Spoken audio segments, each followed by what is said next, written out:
Hello everyone. 11th class के first unit का next lecture आज हम बात करेंगे, डिस्कस करेंगे। इसमें अभी तक हमने 7 बेस यूनिट तक पढ़ लिया था। एसआई सिस्टम में जो 7 बेस यूनिट होती हैं, 7 बेस यूनिट्स, उनके बारे में हमने पढ़ लिया था। आज हम कुछ उससे आगे पढ़ने वाले हैं। सबसे पहला जो टॉपिक हमारा वो है बेटा कि कुछ प्रीफिक्स यूज किए जाते हैं। जब हम कैलकुलेशन करेंगे ना तो बहुत सारी चीज़ें होंगी, हमें यूनिट्स में कन्वर्ट करना पड़ेगा। जब कन्वर्जन आएगा ना तब सबसे ज़्यादा जरूरी यही होगा। तो कुछ प्रीफिक्स यूज होते हैं एसआई सिस्टम में, एसआई यूनिट्स में। उन प्रीफिक्स को जान लेना है बेटा। देखो ध्यान से देखो, एक साइड मैंने लिखे हैं सारे नेगेटिव एक्सपोनेंट वाले, दूसरी साइड जो एक्सपोनेंट है वो सारे के सारे क्या है, पॉजिटिव है। ठीक है, यहाँ से शुरू करते हैं बेटा। अगर 10⁻⁻1 लिखा हो तो उसको हम डेसी बोलते हैं, या फिर डेसी को 10⁻⁻1 बोलते हैं। सेंटी के लिए 10⁻⁻2, मिली के लिए 10⁻⁻3, और फिर ये तो 1 2 3 हुआ। इसके बाद 3 3 बढ़ाते चले जाएंगे, पावर 3 डायरेक्ट 3 इंक्रीज करेंगे। 10⁻⁻6 होता है माइक्रो, फिर 10⁻⁻9 होता है नैनो, फिर 10⁻⁻12 होता है पिको, फिर 10⁻⁻15 होता है फेमटो। ठीक है, 10⁻⁻18 होता है एटो, 10⁻⁻21 जेप्टो होता है, 10⁻⁻24 योक्टो होता है बेटा। ये तो था नेगेटिव चार्ज वाला, यानी नेगेटिव पावर जो भी है 10 की पावर, बेस 10 की पावर नेगेटिव में जब हो, जब बेस 10 की पावर पॉजिटिव में हो, पॉजिटिव 1, तो 1 तो लिखने की जरूरत ही नहीं है।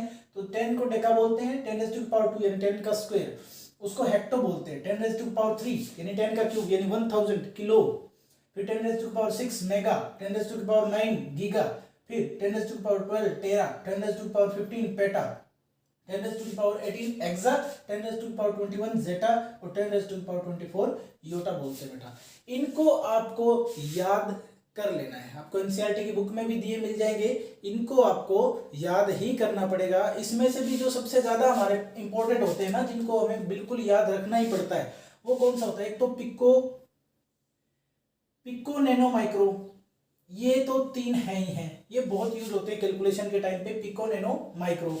और नीचे वाले 3 यानी पहले 6 माइनस वाले, जब माइनस में एक्सपोनेंट है 10⁻⁻ माइनस में है तो पहले 6 यानी -1 से लेके -12 तक। ठीक है, उसके बाद इसमें आ जाते हैं बेटा डेका से लेके और मोस्टली मेगा तक काम चल जाता है बेटा। मोस्टली मेगा तक काम चल जाता है जब कैलकुलेशन करते हैं तब। कंपटीशन की बात कर रहा हूँ, कंपटीशन में इतने तक काम चल जाता है, लेकिन आपको सारे याद करने ही है बेटा। ठीक है, ओके, आपको सारे के सारे याद करने हैं। सबसे ज्यादा ये यूज होते हैं नेगेटिव वाले, पॉजिटिव वाले बहुत कम यूज होते हैं। पॉजिटिव वाले ये 4 ऊपर वाले यही ज्यादा यूज होते हैं। ठीक है, तो इनको आपको याद कर लेना बेटा। आप इसका स्क्रीनशॉट ले लो, वैसे आपको स्क्रीनशॉट लेने की जरूरत नहीं है, एनसीईआरटी की बुक में आपको मिल जाएगा एज इट इज। इसके बाद आता है बेटा अपना नेक्स्ट टॉपिक, जिसके बारे में हम कुछ डेफिनेशंस है, बेसिक डेफिनेशन है जो आप लोग पहले तो पढ़ चुके हैं, 10th क्लास तक आपने सब पढ़ा है, लेकिन हम उनको रिपीट करेंगे। जो सबसे पहली डेफिनेशन आती है बेटा वो है मास क्या होता है। मास के बारे में आप क्या जानते हो कि मास होता क्या है? ये तो अमाउंट है ना, कि कितना मैटर प्रेजेंट है किसी भी सब्सटेंस के अंदर। It is the amount of matter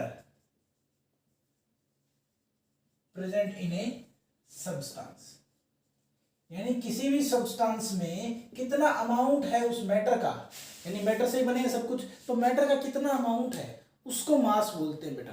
ठीक है ना, और इसके बारे में ध्यान क्या रखना है कि मास कांस्टेंट रहता है, मास कांस्टेंट रहता है, यानी ये चेंज नहीं होता मास। अब मैं मान लो मेरा मास जो भी है, जितना मेरा मास है, मैं यहाँ हूं तब भी मेरा मास उतना ही रहेगा, मैं किसी और के यहाँ रहूंगा तब भी मेरा मास उतना ही रहेगा, मास चेंज नहीं होगा। या फिर मैं इस प्लेनेट पे हूँ तब भी मास उतना ही रहेगा, किसी और प्लेनेट पे भी मास इतना ही रहेगा। अब बारी आती है इसकी एसआई यूनिट की। मास की एसआई यूनिट क्या थी भाई? हमने पढ़ा था मास की एसआई यूनिट क्या थी बेटा? Kilogram, KG. मास को किससे रिप्रेजेंट कर रहे थे हम लोग? केजी से, यानी किलोग्राम मास की क्या है? एसआई यूनिट है बेटा। ठीक है, नेक्स्ट डेफिनेशन किसके बारे में बात करते हैं बेटा? ये 2 चीजें जिनमें बहुत कंफ्यूजन होता है। मास और वेट को लोग एक ही चीज समझ लेते हैं, लेकिन दोनों अलग अलग होती हैं। वेट क्या होता है? वेट क्या होता है? ये तो वो फोर्स है जो ग्रेविटी लगाती है किसी भी ऑब्जेक्ट पे। क्या है? It is the force exerted by gravity on an object, यानी किसी ऑब्जेक्ट पर ग्रेविटी ने जो फोर्स लगाया है ये तो वही फोर्स होता है। यानी कि वेट और मास अलग अलग चीज है बेटा, कभी इनको सेम मत समझना। अब साइंस पढ़ने लगे तो इसका मतलब क्या है, इनको डिफरेंशिएट करो। तो वेट अलग चीज है, मास अलग चीज है। वेट के बारे में एक और इंपॉर्टेंट पॉइंट क्या है कि it may vary, VARY, vary यानी बदलता रहता है। It may vary from place to place, यानी एक जगह कुछ हो एक जगह कुछ हो। अब इसका एग्जांपल देता हूं बेटा, मून पर जो वेट होता है वो कम होता है बजाय किसके, अर्थ पे, ठीक है ना। तो अर्थ पे वेट अलग होगा, मून पे वेट उसी ऑब्जेक्ट का अलग होगा। इसीलिए तो अर्थ पे तो तुम भागते हो, उड़ते थोड़ी हो। मून पे पैर जोर से पटकोगे तो उड़ ही जाओगे, ठीक है ना, जंप कर सकते हो, ठीक है। इसका मतलब क्या है, वेट और मास सेम चीज नहीं होती है बेटा, ठीक है ना। वेट और मास सेम चीज नहीं होती है। उसके बाद जो नेक्स्ट टॉपिक हमारा आता है बेटा, वो क्या होगा, जो नेक्स्ट टॉपिक है वो है वॉल्यूम क्या है। नेक्स्ट टॉपिक क्या है बेटा हमारा, वॉल्यूम। कि वॉल्यूम को कैसे समझेंगे बेटा हम, वॉल्यूम क्या होती है ये कैसे समझेंगे। एक्चुअल में किसी भी ऑब्जेक्ट के द्वारा कितना स्पेस ऑक्यूपाई किया गया, यानी कितना स्थान उसने घेरा है ना, वही क्या होती है, वॉल्यूम होती है उसकी। स्पेस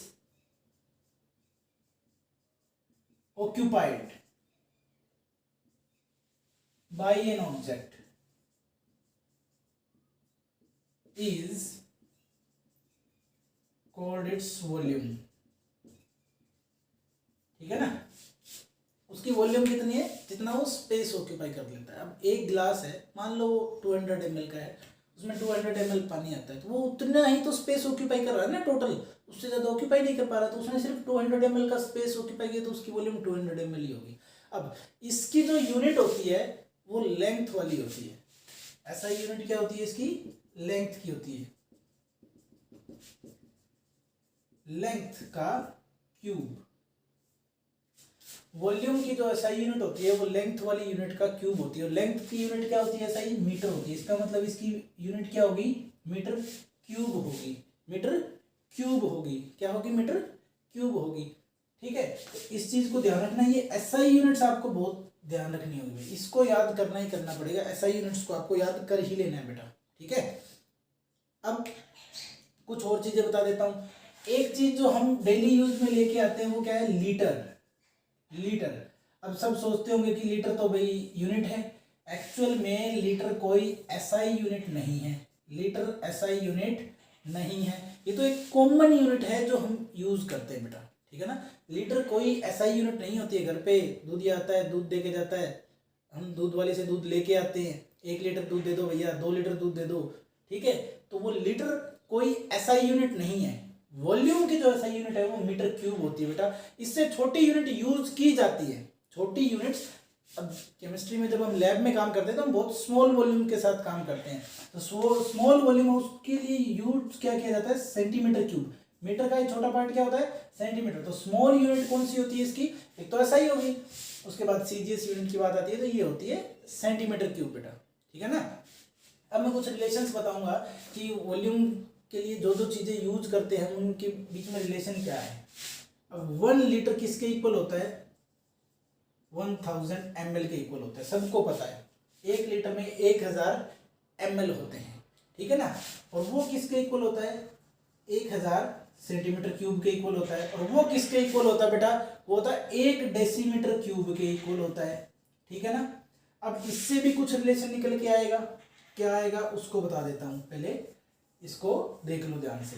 1 लीटर 1000 ml के बराबर होता है, वो किसके बराबर होता है, 1000 सेंटीमीटर क्यूब के, और वो किसके, 1 डेसीमीटर क्यूब के। ये डीएम का मतलब डेसीमीटर है बेटा, डीएम का मतलब डेसीमीटर है, ठीक है ना।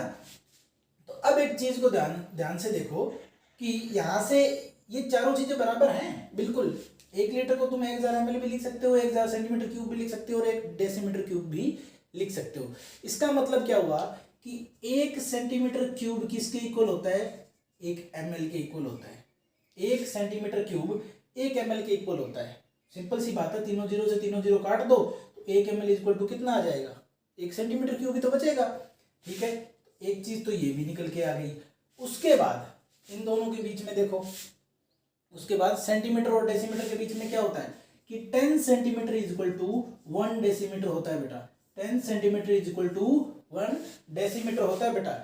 इन चीजों को तुम्हें याद रखना है, क्योंकि जब भी यूनिट कन्वर्जन की बात आएगी तो सबसे पहले तुमसे एसआई यूनिट्स और उनकी वैल्यू तुम्हें कन्वर्ट करनी आनी चाहिए। क्या पता वो सेंटीमीटर दे दे, क्या पता वो डेसीमीटर में वैल्यू दे दे, डेसीमीटर में दे के तुमसे सेंटीमीटर में पूछ ले, आंसर सेंटीमीटर में पूछ ले। तो क्वेश्चन में सब कुछ डेसीमीटर में दिया है लेकिन आंसर सेंटीमीटर में निकालना है, तो तुम्हें इस रिलेशन को याद रखना पड़ेगा बेटा। तो ये सारी चीजें याद रखने वाली हैं तुम्हारे लिए। ठीक है, अब बेटा आगे बढ़ते हैं नेक्स्ट डेफिनेशन की तरफ। वो क्या है हमारे पास, वो है डेंसिटी। वो क्या है, डेंसिटी है भाई।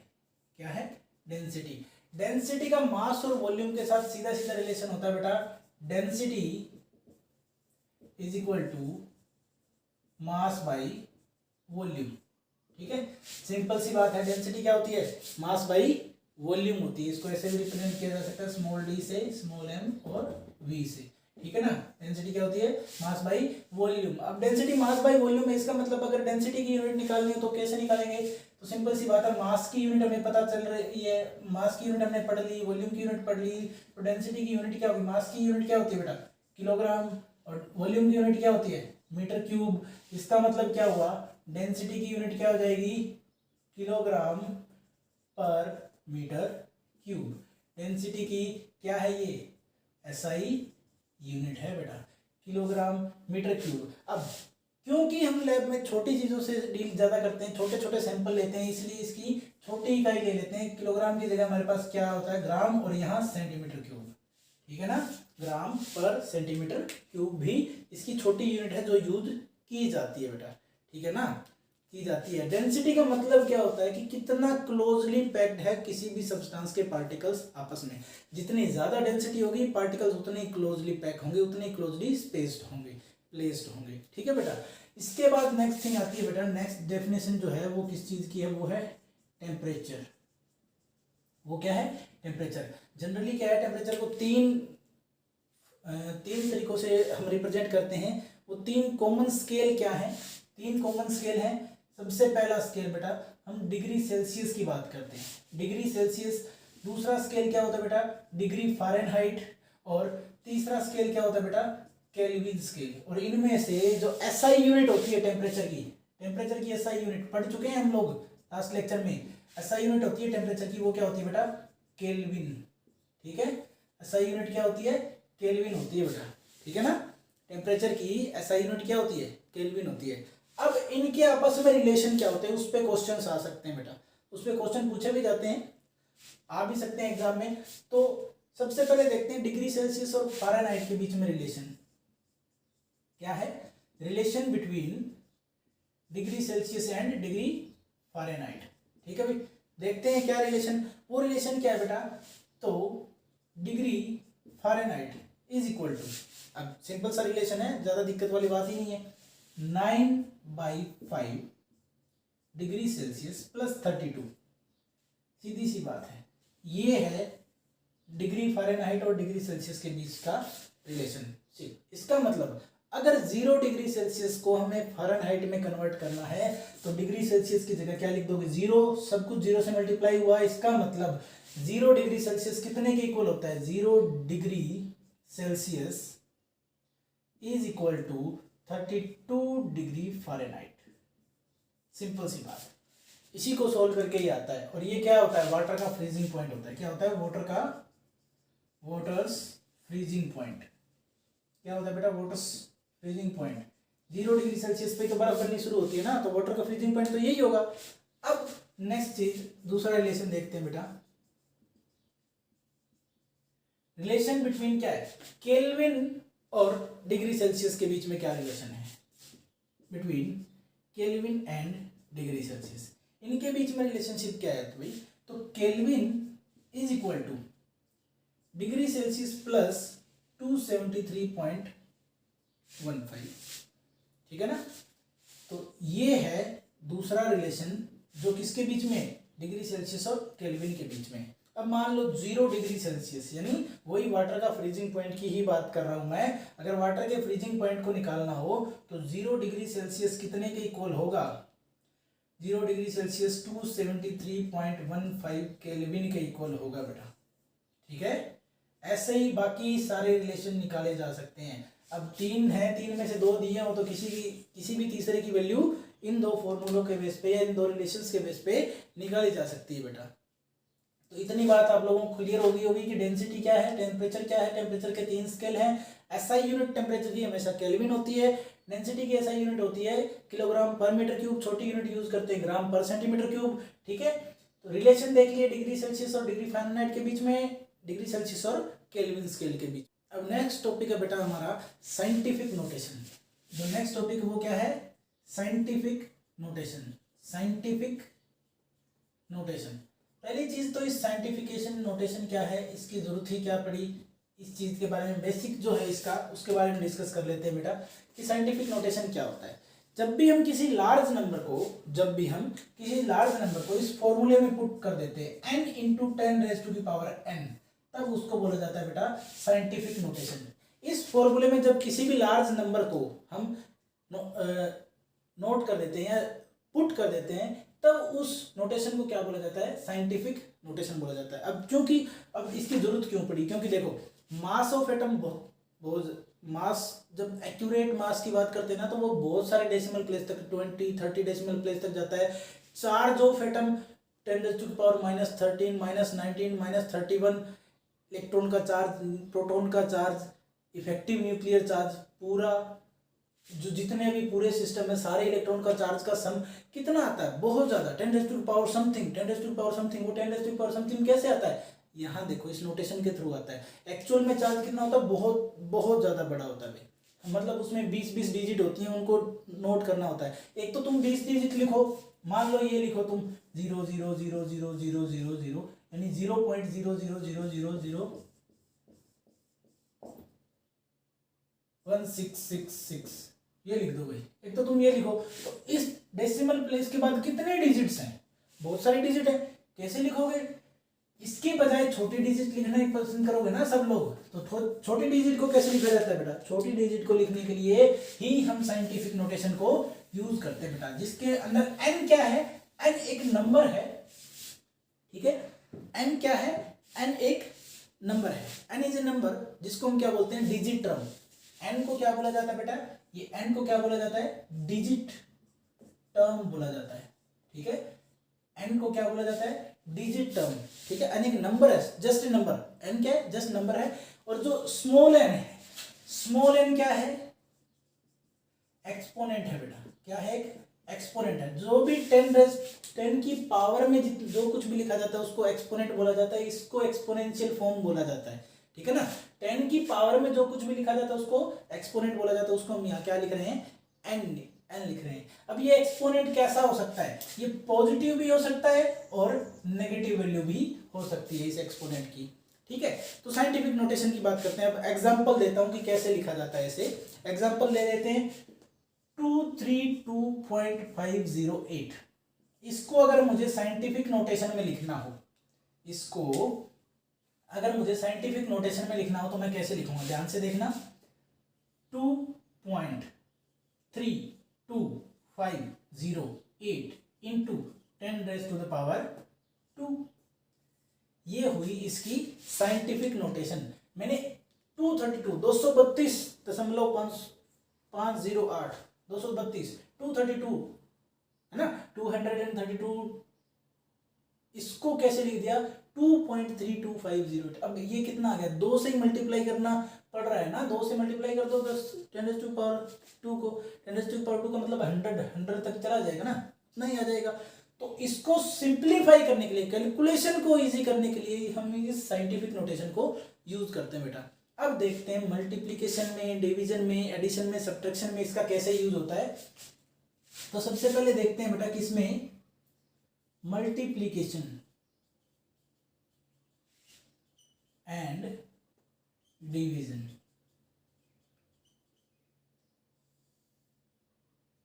यानी गुणा और भाग में इसको कैसे यूज कर सकते हैं, मल्टीप्लीकेशन करते वक्त और डिवीजन करते वक्त कैसे यूज किया जा सकता है। देखो तो मेरे पास नंबर्स हैं 5.6 इंटू 10⁻⁵ मान लो 5 लिख दिया, इंटू 10⁻⁵ लिख दिया, ठीक है। और इसके मल्टीप्लीकेशन में कुछ और लिख दिया, जैसे 6.9 इंटू 10⁻, मैंने क्या लिख दिया 8 लिख दिया, ठीक है ना, 8 लिख दिया, इतना कर दिया। तो अब इनके मल्टीप्लीकेशन को कैसे करोगे आप, इसको साइंटिफिक नोटेशन के वजह से कैसे कर सकते हैं। जब इस साइंटिफिक नोटेशन का फायदा क्या है, इसके लिए कुछ चीजों का ध्यान रखना होगा कि जब भी बेस सेम हो, जब वो मल्टीप्लीकेशन में हो तो वो एड अप हो जाते हैं। बेस सेम, बेस दोनों का क्या है पावर में, जितनी भी पावर उसका बेस क्या है 10, ठीक है, तो तब वो ऐड हो जाएंगे। देखो कैसे, इसको ऐसे लिख सकते हैं 5.6 इंटू 6.9 इंटू 10⁻, यहाँ 5 था यहाँ 8 था, तो 5 + 8, इसका मतलब क्या हुआ 5.6 इंटू 6.9 इंटू में 10⁻13 हो गया, ठीक है। इसको सोल्व कर लो, ये तो मल्टीप्लाई कर ही सकते हैं ना, 5.6 इंटू 6.9, इसको सोल्व कर लेते हैं 38.64 आएगा, 38.64 इंटू 10⁻⁴ कितना होगा 13। हालांकि ये हमारा आंसर नहीं है, अभी भी क्या कर सकते हैं, साइंटिफिक नोटेशन कर सकते हैं। अब इसमें दो बातें ध्यान रखनी है बेटा, जब भी तुम इस डेसिमल को लेफ्ट हैंड साइड लेके जाओगे, जब भी डेसिमल को लेफ्ट हैंड साइड लेके जाओगे, अब मान लो डेसिमल को हम यहां से यहां लेके आ रहे हैं, ठीक है ना, लेफ्ट हैंड साइड गए ना, यहां तो डेसिमल लगा हुआ है, इसके लेफ्ट हैंड साइड गए, तो जब भी लेफ्ट हैंड साइड लेके जाओगे तो क्या बनेगा 3.864 इंटू 10⁻⁴, जितना प्लेस लेके गए हो, यानी जितने नंबर बीच में आएंगे दोनों डेसिमल के, उतने ही नंबर को यहाँ ऐड कर देना पावर में। तो 10⁻13 थी तो यहाँ कितना हो जाएगा 14 हो जाएगा, प्लस में चला जाएगा। जब भी डेसिमल को लेफ्ट साइड में सरकाओगे ना तब पावर प्लस में बढ़ेगी, ठीक है ना। और जब भी राइट साइड में लेके जाओगे ना डेसिमल को, तब पावर नेगेटिव में आएगी बेटा, तब पावर क्या आएगी नेगेटिव में आएगी। डेसिमल प्लेस से अगर लेफ्ट साइड की तरफ चल रहे हो, इसको डेसिमल को लेफ्ट साइड की तरफ खिसका रहे हो तो पावर जाएगी प्लस में, और अगर राइट साइड में लेके जा रहे हो तो पावर जाएगी माइनस में। तो ये हमारा इसके हिसाब से आंसर हुआ। अब एक माइनस वाला और करके देख लेते हैं कि जिसमें माइनस हो। तो माइनस के लिए मेरे पास है 9.8 इंटू 10⁻⁻², ठीक है, इंटू में मेरे पास है 2.5 इंटू 10⁻⁻6, 2.5 इंटू 10⁻⁻6। तो इसको सोल्व करेंगे तो बेस सेम है तो 9.8 इंटू 2.5, ठीक है, 10⁻⁻² प्लस -6। इसका मतलब क्या हुआ कि 9.8 इंटू 2.5 की पावर इंटू 10⁻² -2 प्लस -6, तो टोटल -8 हुआ, ठीक है। अब इसको सोल्व कर लेंगे, इसको सोल्व करने के बाद हमारे पास क्या आएगा, इसको सोल्व करने के बाद हमारे पास आया 24.50, ठीक है, इंटू 10⁻⁸ -8 सॉरी, ठीक है। अब डेसिमल को लेफ्ट हैंड साइड लेके जाना है, मिनिमम नंबर लेके आना है हमें, मतलब 24 को 2 में कन्वर्ट कर दें तो ये क्या हो जाएगा 2.450 इंटू 10⁻⁴। अब पहले -8 था, लेकिन मैंने क्या कहा कि जब भी लेफ्ट हैंड साइड लेके जाओगे तो एक प्लस में कर दो। जैसे ही -8 + 1 करोगे, -8 + 1 करोगे तो कितना आएगा -7, तो 10⁻⁻7 तुम्हारा आंसर यहाँ पर हो जाएगा बेटा, ठीक है। इतना समझ में आया होगा। अब बात करते हैं कि डिवीजन कैसे होगा। ये तो मल्टीप्लिकेशन की बात थी, अब डिवीजन वाला एग्जांपल बता देता हूं बेटा, डिवीजन कैसे होगा। मान लो मेरे पास है 2.7 इंटू 10⁻³ डिवाइड बाई 5.5 इंटू 10⁻⁴, 5.5, ठीक है, इंटू 10⁻⁴। अब इसको कैसे सोल्व करोगे, ये डिवीजन वाला एग्जांपल है। एग्जांपल किसका है, ये डिवीजन का एग्जांपल है बेटा। ये दोनों एग्जांपल किसके थे, मल्टीप्लिकेशन के एग्जांपल थे। एक में पावर प्लस में था, एक में पावर माइनस में थे, ठीक है। तो अब 2.7 डिवाइड बाई दिस, इसको कैसे सोल्व करोगे, इसको ऐसे सोल्व करना है, इसको एज इट इज रखो, ठीक है। इसका मतलब 2.7 डिवाइड बाई 5.5, इसको एज इट इज रखो, इनटू में 10 रेज टू द पावर -3 है, ऊपर लेके जाओगे तो इसकी पावर माइनस में, नीचे प्लस में है तो माइनस हो जाएगी, अगर नीचे माइनस है तो ऊपर जाने के बाद प्लस में हो जाएगी। तो 10 रेज टू द पावर -4, तो -3 प्लस -4 तो कितना हो जाएगा टोटल, -7 हो जाएगा। इसको अब हम सोल्व कर सकते हैं।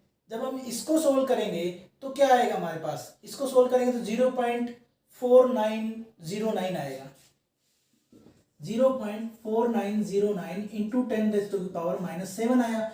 अब ध्यान से देखो, डेसिमल के इस साइड 0 है तो हमें इसको सिग्निफिकेंट बनाना है, तो डेसिमल को इस बार राइट हैंड साइड पे लेके जाएंगे, यानी 4.9 बनाएंगे इसको। तो आंसर हमारे पास क्या आएगा, 4.909 into 10 raise to the power. अब मुझे ये बताओ कि जल्दी से बताओ कमेंट करके कि ये क्या होगा, -7 रहेगा या -8 हो जाएगा या -6 हो जाएगा, कौन बताएगा भाई, जल्दी जल्दी बताओ, ठीक है ना। अब देखो मैं बता देता हूं, क्योंकि मैंने कहा था कि राइट साइड में जब भी डेसिमल लेके जाओगे तो जितना प्लेस लेके जाना है उतनी प्लेस वैल्यू को क्या कर देना है, यहाँ पर माइनस कर देना। तो -7 -1, ठीक है, क्योंकि राइट साइड में गए तो माइनस किया ना, एक प्लेस लेके गए तो -7 -1, इसका मतलब 10 रेज टू की पावर क्या हो जाएगा, -8 हो जाएगा बेटा। तो ये हमारा आंसर हो जाएगा। तो ये था मल्टीप्लीकेशन और डिवीजन साइंटिफिक नोटेशन के थ्रू बेटा, ठीक है। अब बात करते हैं बेटा एडिशन और सब्ट्रैक्शन की, ठीक है। मल्टीप्लिकेशन डिवीजन कर चुके, अब बारी आ गई किसकी, एडिशन एंड सब्ट्रैक्शन की। एडिशन कैसे करेंगे और सब्ट्रैक्शन कैसे करेंगे साइंटिफिक नोटेशन को यूज करते हुए, ठीक है। इसके लिए हमें एक बात का ध्यान रखना पड़ेगा, फर्स्ट ऑफ ऑल हमें क्या करना पड़ेगा, जो नंबर है उनको ऐसे तरीके से लिखना है कि उनके एक्सपोनेंट की वैल्यू सेम आए, यानी 10 की जो पावर आ रही है वो सेम आ जाए, ऐसे तरीके से हमें उनको लिखना है। पहले दो दिए होंगे, दो को आपस में जोड़ते हैं ना, या दो में एक में से किसी दूसरे को घटाते हैं, तो दोनों के पास जो भी 10 की पावर दी होगी एक की दूसरे के बराबर बनानी है, दोनों में से किसी को भी चूज कर सकते हो। एग्जाम्पल देखते हैं, ठीक है ना, एग्जाम्पल देखते हैं, एग्जाम्पल देखते हैं। एग्जाम्पल में क्या लेते हैं, सबसे पहले मैं एग्जाम्पल ले रहा हूं 6.65 into 10 raise to the power 4, ठीक है, प्लस इसके प्लस में क्या कर रहा हूं 8.95 into 10 raise to the power 3, इनको जोड़ना है।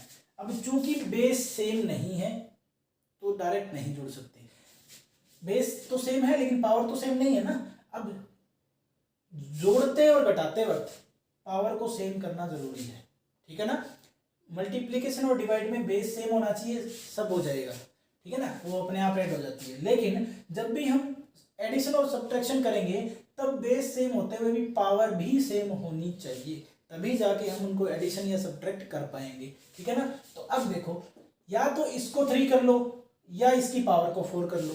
कैसे होगा, चलो इसकी पावर को 4 कर देते हैं, कैसे होगा देखो, 6.65 into 10 raise to the power 4, ऐसे ही पढ़ा रहने देते हैं, प्लस अगर मैं डेसिमल को एक प्लेस इधर सरका दूं लेफ्ट साइड में, तो पावर में एक ऐड होगा। जैसा कि मैंने थोड़ी देर पहले बताया था कि जब भी डेसिमल को लेफ्ट साइड लेके जाओगे तो जितने डिजिट दोनों पहले वाले के और इसके बीच में आएंगे, जैसे यहां लेके आता हूं तो 0.895 आ गया, ठीक है ना। तो अब यहां से यहां तक आने में एक डिजिट को क्रॉस किया तो 10 raise to the power 3 plus 1 कर दो तो 4 हो जाएगा। अब दोनों side 10 raise to the power क्या है, 4 है, तो ये कॉमन आ जाएगा। तो इसको सोल्व कैसे करेंगे, 6.65 प्लस 0.895 इंटू में 10 रेज टू द पावर 4 आ जाएगा बेटा, सिंपल है। इनको जोड़ दो, 7.545 आ जाएगा तुम्हारे पास, 7.545 into 10 raise to the power 4 तुम्हारा आंसर हो जाएगा बेटा, ठीक है। ये तो बहुत ही इजी था, बिल्कुल इजी। करना क्या है, बस ट्रिक एक ही है कि दोनों में से किसी एक की पावर को दूसरे के बराबर बनाना है, ठीक है ना। तो अब चूंकि मैंने लेफ्ट हैंड साइड लेके इसलिए दिखाया क्योंकि जब भी राइट हैंड साइड लेके जाते हैं ना तो नेगेटिव में पावर जाती है ना, तो उससे कंफ्यूजन होता है, तो इसको लेफ्ट हैंड साइड लेके गया, सिंपल था। ठीक है, अगर इसको राइट हैंड साइड लेके जाता तो 66.5 10⁻³ हो जाता, क्योंकि एक पावर माइनस हो जाती है ना। अब एक और एग्जांपल ले लेते हैं, ठीक है ना, ये तो एडिशन का था। अब कुछ सब्ट्रैक्शन की बात आ जाए, सब्ट्रैक्शन के लिए ले लेते हैं 2.5 × 10⁻², और माइनस में ले लेते हैं 4.8 × 10⁻³ 4.8 × 10⁻³ अब इसको सोल्व करना है बेटा। देखो ध्यान से देखो, यहाँ बेस तो सेम है, 10 10 है, लेकिन पावर अलग अलग है, ये -2 है, ये वो -3 है। चाहे तो इसको -2 बना लो, चाहे इसको -3 बना लो, जो तुम्हारी मर्जी है वो कर लो। मैं फिर से इसको -2 ही बना रहा हूँ। इसको -2 बनाने के लिए क्या करना पड़ेगा भाई, ध्यान से देखो, अगर मैं इसको यहाँ ले जाऊँ तो इसमें एक प्लस करूंगा, लेफ्ट साइड में जब भी लेके जाऊंगा तो एक प्लस करूंगा ना, तो 2.5 × 10⁻² माइनस में 0.48 × 10⁻² हुआ कि नहीं हुआ, क्योंकि इसमें प्लस करोगे, -3 + 1 कितना होता है, -2 ही तो होता है, तो यही तो मैंने लिखा है यहाँ पर। ठीक है, जब भी लेफ्ट हैंड साइड लेके जाओगे तो प्लस करना पड़ेगा, राइट हैंड साइड लेके जाओगे तो माइनस करना पड़ेगा। ठीक है ना, अब ये हुआ, इसके बाद कॉमन आ जाएगा वो 2.5 माइनस में 0.48, कॉमन कितना आया 10⁻² आया कॉमन। इसको सोल्व कर लो, 2.5 में से 0.48 सब्ट्रैक्ट कर दो, कितना आएगा 2.02 × 10⁻², और ये तुम्हारा क्या हो जाएगा, आंसर हो जाएगा बेटा। तो ये था साइंटिफिक नोटेशन के थ्रू एडिशन, सब्ट्रैक्शन, मल्टीप्लिकेशन और डिवीजन का कैसे हमें सोल्व करने हैं। ठीक है, तो सही है, साइंटिफिक नोटेशन आ सकती है एग्जाम में, एक मार्क का क्वेश्चन आ सकता है, बिल्कुल इजी है, घबराना नहीं है, बिल्कुल इजी है, प्रैक्टिस करना है। जितने ज्यादा क्वेश्चन प्रैक्टिस करोगे उतना ही ज्यादा क्लियर होता चला जाएगा। एनसीईआरटी की बुक में इसके जितने क्वेश्चन दे रखे हो, जितने एग्जाम्पल्स दे रखे हो, सारे आपको सोल्व करने हैं। ठीक है, फिर नेक्स्ट जो लेक्चर होगा हमारा, वीडियो लेक्चर जो नेक्स्ट होगा, उसके अंदर हम बात करेंगे बेटा कि इस साइंटिफिक नोटेशन के बाद सिग्निफिकेंट फिगर्स एक टॉपिक आएगा, उसके बारे में हम लोग बात करेंगे।